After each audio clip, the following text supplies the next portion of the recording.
Welcome to Poems You Need, where two poets share the poems that sustain and inspire us.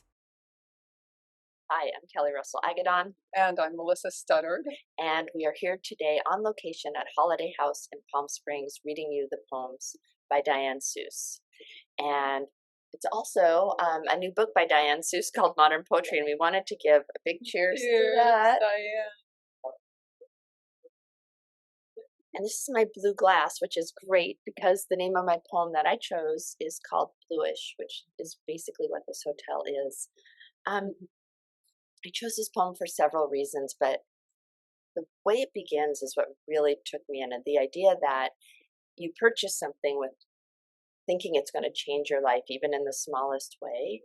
And so kind of the metaphor of that image and the color blue work really well throughout, and it has an amazing ending. And that's all I'm going to share with you. I'm just going to jump right in. Bluish. I bought a blue knife. I couldn't help myself. It did not change my life. It cut the same way as any other knife, though blue, which for a while felt new. And I could define myself, if needed to, as a person who chose a blue knife, who lived with a blue knife, who cut quite a figure with her blue knife, though it was ordinary in every way beyond its hue. I have a drawer full of knives like other knives, and some of them cut surprisingly well, straight through. And know me not by my blood, but by my blue. Have you seen, my true ally, the inside of an ambulance? It's not as dim as you might think, not pink, not thin. It is bright white as wedding cake, as school glue. Everything shows, your newish tattoo, your lips, that gruesome pool cue, chalk blue. The spinning light on top of the ambulance is blue, the color of a bruise. Inside, Diane, you suffer, and your suffering is you. Wow, that's an incredible poem, and you're right about the ending. It's so powerful at the end. And one of the things I noticed this time when you were reading it that I haven't noticed before is how she so expertly sets up or hints at things earlier in the poem that become so important later in the poem, like where she talks about using the knife to define herself. And then at the end, there's that question, what are you? Are you suffering? And it's just all through the poem. It's like that with these just little hints of what's to come, and it feels so natural. It doesn't feel like it's like she did it on purpose. It feels like it just came out of her that way, and that's one of the things I love about her work is how it flows in a way that feels like it's a person who is not over editing their thoughts. Right. You know. Right. Really trying to stay with that deeper truth that sometimes poets will veil, like they don't want to say the thing, so you have to like secretly find it in their metaphor. Right. And then she does it with like the craft of her music in this, and it so reminded me of Sylvia Plath's poem Daddy, with all those vowel sounds in there, and her line breaks are amazing. And there are 3 line breaks that end on who, and when I was reading I was really trying to honor her line breaks because they create these little moments in the poems. I was going to see if I could find one. Now I don't see where it went. Well, that's unfortunate. Oh, here it is. It's not as dim as you. So that's a little insult. It's not as dim as you. And then if you turn it, the next line is, it's not as dim as you might think. So I love the surprise of that. Yes, that's wonderful. There's something else that's going on in the poem that's really subtle too. Like she talks about her true ally, the inside of an ambulance, but she never tells us why she was inside an ambulance. Everything is just barely hinted at. But it's done so well, you don't ever feel like you need to know. You feel like you kind of know, but you don't need to know. You don't need to be told. What really matters is the truth, which is the suffering that she mentions at the end. And I really think of Di as one of the great, great truth tellers of our time in poetry. And that's one of my absolute favorite things among many about her work. And it's one of the reasons I chose the poem that I'm going to read, which is called Ballad in Sestets. And it just starts off also with this great truth that so many people think and just don't say. So, Ballad in Sestets. I would like to have better ideas than the ideas I have. There is an idea I'm reaching for, but like a jar on the top shelf and no step stool, I can't leap to it. Whatever it is, I can't leap to it. I have been in large spaces, spaces too cavernous for ideas, too enormous with rock faces, cliffs and towers of sheer red rock, or enormous Virgin Marys, flying buttresses, naves, transepts, rose windows, chancels, stratospheric crucifixes, where ideas are snuffed out like altar candles. Snuffed and alone in cavernous spaces, alone, a misnomer, a word whose definition I had to find in a dictionary. Language comes hard. Silence corsets me. In other words, I can't reach it, the jar, on the shelf, or climb the sheer face of the rock-stained red by sunset, or corner and pocket the minuscule priest. It's beyond what I'm made of. It matters how and where you are made, and what materials were at hand for the makers. To say that I'm alone is a misnomer. Whatever I am, alone doesn't cover it. What I am subsumed by it.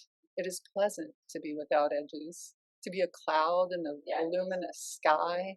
I have been in minimal spaces, closer to an anthill than cavern or villa, or tucked inside the incalculable, a bead swallowed by a whale, sloughed off sequin in a warehouse, a jelly jar, a jar filled with pig's feet, lost in the giant's pantry.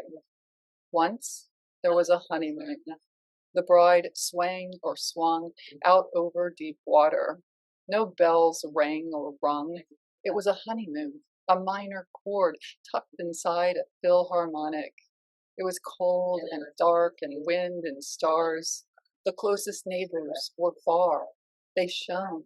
They shined their headlights in the window of the shack, the hovel, the villa, and delivered unto the couple a loaf of bread still warm from the kiln, from a witch's oven, and soft and golden crusted, and steam rising from it like a blowhole blowing spray, or a chimney or pipe blowing smoke, or a newborn birthed in an icy field, steam spiraling from the gash of its open mouth like it had just taken a drag from its first cigarette and exhaled the smoke into the jar of air. It's inexplicable. There is no theory or idea or blanket to cover it. Wow.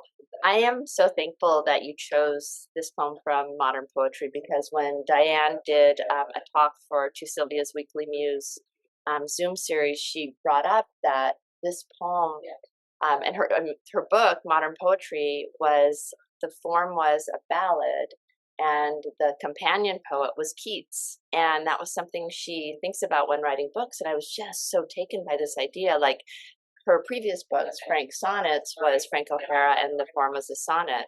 So I love that you shared this with everyone, because that's such a major part. And what a poem from the parts, like the words she puts together, stratospheric crucifixes and minuscule priests. Yeah. And then this idea of alone, and then she goes into silence corsets me.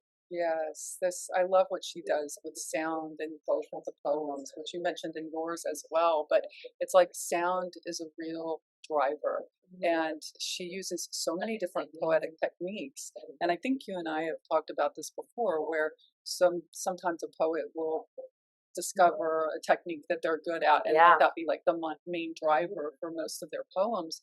but she seems equally comfortable letting whatever it is in that moment that is really pulling her along, just grab hold of her and pull her. And she doesn't say like, no, I have written these great poems that focus on metaphor, so I have to keep doing that.